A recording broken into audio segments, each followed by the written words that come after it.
Tonight, 3 US Marines killed in a military plane crash off Queensland. High drama as a crane collapses onto a Sydney apartment block. The final man arrested over an alleged plot to destroy a plane released from custody.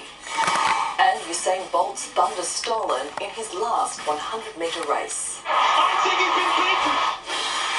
This is NBN News with Natasha Beyersdorf.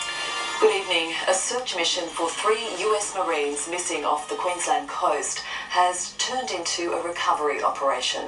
23 of their colleagues needed rescuing when their military aircraft plunged into the ocean. Part plane, part helicopter, the Osprey has a deadly history. This latest incident happened when the aircraft was trying to land on a Navy ship. With shock and worry written on his face, a Marine stands by as a fellow serviceman is stretchered into Rockhampton Hospital. 3 killed and dozens more rescued when an MV-22 Osprey crashed off the Queensland coast. The survivors were rushed in by chopper as a search for the missing began. The crash occurred off Shoalwater Bay late yesterday afternoon. Carrying 26 Marines, the aircraft launched from the USS Bonham Richard around 4 o'clock. It conducted scheduled operations but crashed into the water while attempting to land on sister ship, the USS Green Bay. Small boats and aircraft immediately responded, rescuing 23 of the 26 Marines on board. By midday, the search became a recovery mission. There's so many things that can occur in that landing phase. The bottom line is landing an aircraft aboard a ship is very demanding. The Osprey was in Australia for the Talisman Sabre training exercise with our military. The biggest war games ever held in Australia hailed a success before this. Defence Minister Marise Payne confirmed no Australian Defence Force personnel were on board the aircraft, and our thoughts are with the crew and families affected. With the US now conceding this is a recovery and salvage mission, they have officially requested the assistance of the Australian Defence Force. But they say it is something that could take many months, and it could be some time before the bodies of the 3 Marines are returned to their families. Families that will now have questions about the incident and the aircraft. The Osprey flies like a plane and can land like a helicopter, designed to move fast but land quickly to deploy troops in any terrain or war zone.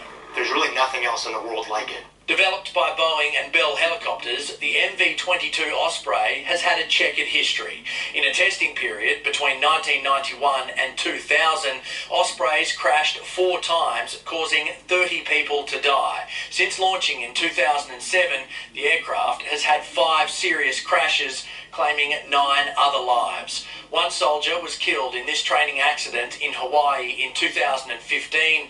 Another crashed off Japan just last year. There's been several crashes where if you have an engine failure or power loss below 1,500 feet or 500 metres, that a crash will eventuate. Despite these incidents, experts say it's unlikely the fleet will be grounded. I think total cost so far has probably been nearly $100 billion for 200 aeroplanes. Reporter Joel Dry is at Rockhampton Hospital tonight. A short time ago, he filed this update on the condition of the injured Marine.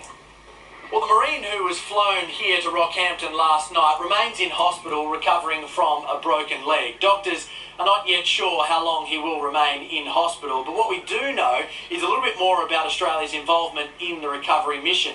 HMAS Melville, a Navy survey vessel, is en route from Cairns, and a Navy clearance dive team is flying into Shoalwater Bay. Together, they will assist with locating and recovering the bodies of those 3 Marines. Marise Payne, the Defence Minister, stressed that it was a complex task that would be impacted by weather conditions and the depth of the ocean at the accident site. But she did say Australia stands ready to assist the United States in any way. Joel Dry reporting there.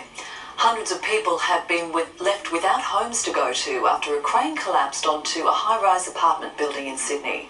3 people were injured in the accident at Walleye Creek, which is expected to cause disruptions for around 50,000 people as the working week begins. It buckled, toppled and crashed, slamming into Mary Broadley's 11th floor penthouse apartment.